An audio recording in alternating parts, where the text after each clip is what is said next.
Hello, and welcome to 1995.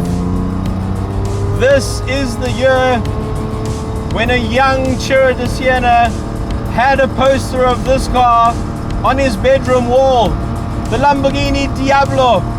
But what he didn't know at that time is that this car didn't have ABS, didn't have an airbag, didn't have traction control, and would be one of the most intimidating cars that he might ever get to drive.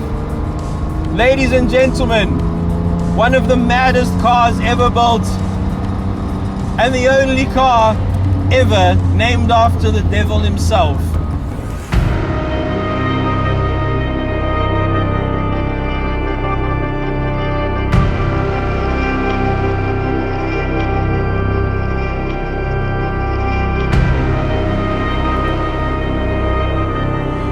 So as you would have noticed, I had to take my shoes off to drive this car, and that's because, and I'm not kidding, the pedals are so close together that you could press all three with one foot if you just sort of turned your foot a bit sideways.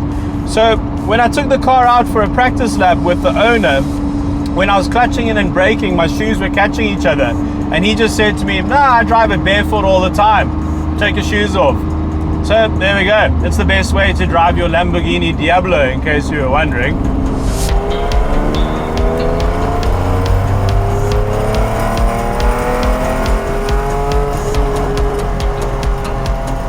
So first things first, the transmission. This is obviously a manual.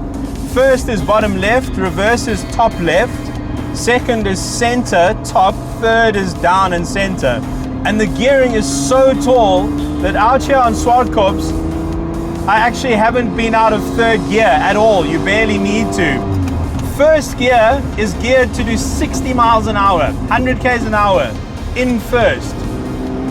This is an incredibly intimidating car to drive. Just the seating position is so unique. I feel like I'm sitting in the bath, like a V12 Italian bath with 500 horsepower.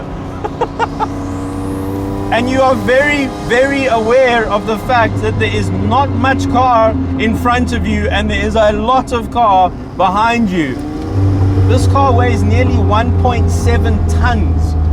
The 5.7 litre V12 behind me is pushing out nearly 500 horsepower, 362 kilowatts, and 580 newton meters of torque. When the car first came out, it would do 0 to 100 in 4.5 seconds. And this was the first Lamborghini to do 320 kilometers an hour. One of the things the owner told me about before I started taking it out on the track is it's really heavy, a lot heavier than you would expect. The red line is at 7,500. That's 5,000 now. We're nearly at 120 through the sweeping right-hander. Still in second gear. Grab third. The brakes, to be honest, are terrible. You just get the feeling that there will be absolutely no warning as to when the car will snap around on you. There is nothing progressive about the way this car handles. You either have grip or you have no grip. It's as simple as that.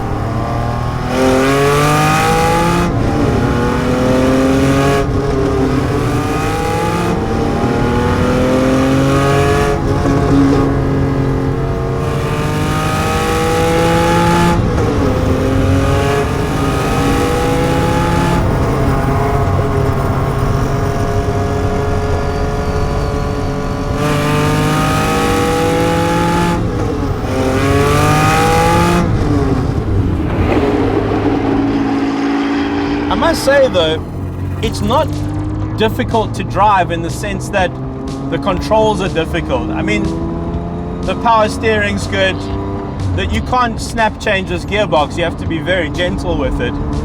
But it's not a particularly difficult car to control at lower speeds, but I think to get the most out of this car, to drive it on the limit, to really hammer it, you either have to be brilliant or really stupid.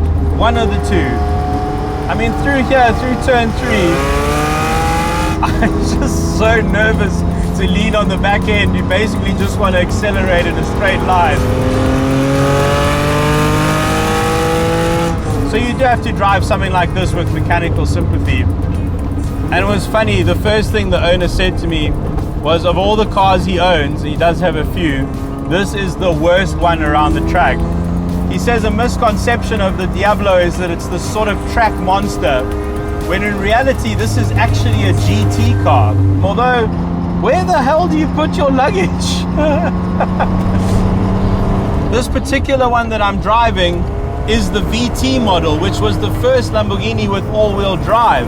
But the owner has taken the front end of the drivetrain out of this car to make it rear-wheel drive and a bit more exciting to drive. But keep in mind that, no traction control, no ABS, no stability control, no electronic brake force distribution. It is just you and a giant Italian V12 hypercar to hustle around a racetrack. So the tires on this particular unit are not in the best shape. Only 3 cars in the world use this size tire. It's a 17-inch 335. It was the Dodge Viper, this, and the Ferrari F40. It's an insane tire.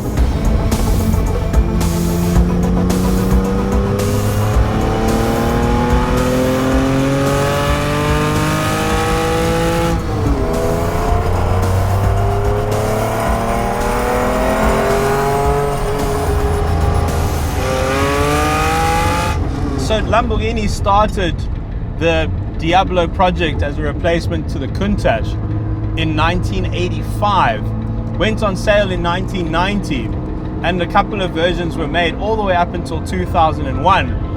And at the time, this company was owned by the Chrysler Corporation, and they actually had the money to develop it. So quite a lot of money and time and effort went into the Diablo. It was a massive step up on the Countach that came before it, which was an absolute pig to drive. Couldn't see out of the thing, so your rear visibility in here is really not that bad. It is a more livable car by any measure. And quite famously, the design was given to Michael Gandini, who had done the Countach, and he put together this sort of very spiky, very hard-edged design. And the people at Chrysler really didn't like it, and they had it softened and redesigned. And it famously upset Gandini, and he actually went on to build the Chiesetta Moroder in the style that he wanted. That's why the 2 cars look so similar.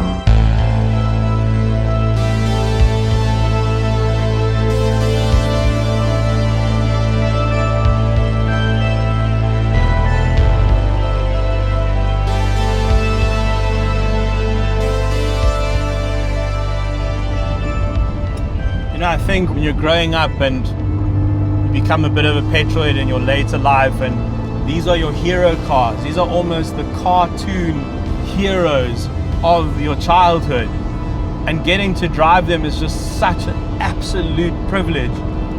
But this isn't easy. First of all, it's not mine.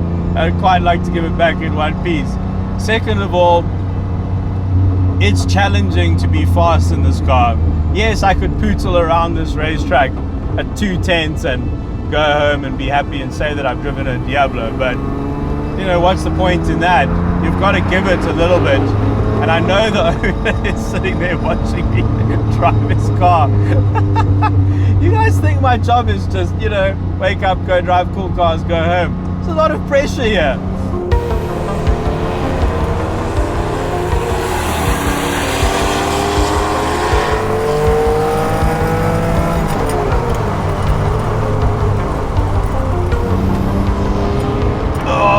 It's terrifying! Lamborghini has a long history of naming their cars after fighting bulls, and the Diablo was named after a particularly vicious fighting bull from the 19th century, Spanish fighting bull. And I think it really does live up to its name. But what I have been surprised by is it's easy to drive slow. Not a lot of old supercars are easy to handle at slow speeds.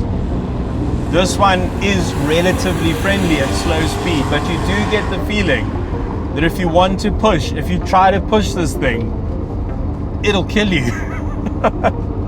Or at least throw you off like one of those fighting bulls.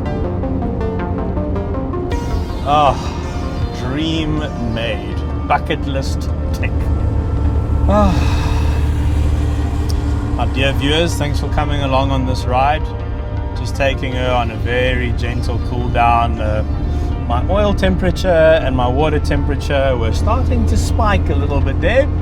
So we're going on a nice cool down lap, which gives me a good opportunity for me to tell you what I think of this car. It is absolutely bonkers, inside and out. The driving position is mad. The view from the driver's seat is mad. There's just so much car in front of you. The windscreen just extends for days. But these are the sorts of cars which make people happy. And this is the sort of owner who loves to make people happy with his car. He's had it for 10 years. It's done 95,000 Ks. He's done 25,000 Ks in it. It's one of the highest mileage Lamborghini Diablos in the world. He's taken it everywhere. He's driven it to Cape Town from Johannesburg. He's absolutely been loving owning it. He's keen to restore it, but he's worried that if he does, then he won't drive it as much, and he absolutely loves driving it. And isn't that the point of old cars and vintage cars, is to make yourself happy and make other people happy? I mean, that's what this is all about. So hats off to him, and a massive thank you for allowing me the honor and the privilege of piloting this car around the track for a couple of laps and just getting to experience the maddest car of the 90s. So yes, if you were wondering, the Lamborghini Diablo is as mad as it looks.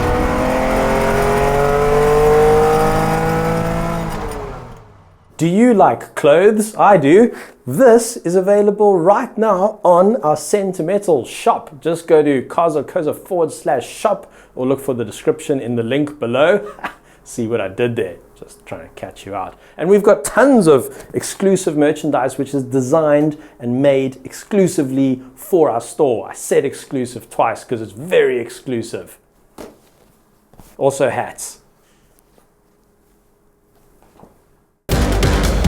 Cars.co.za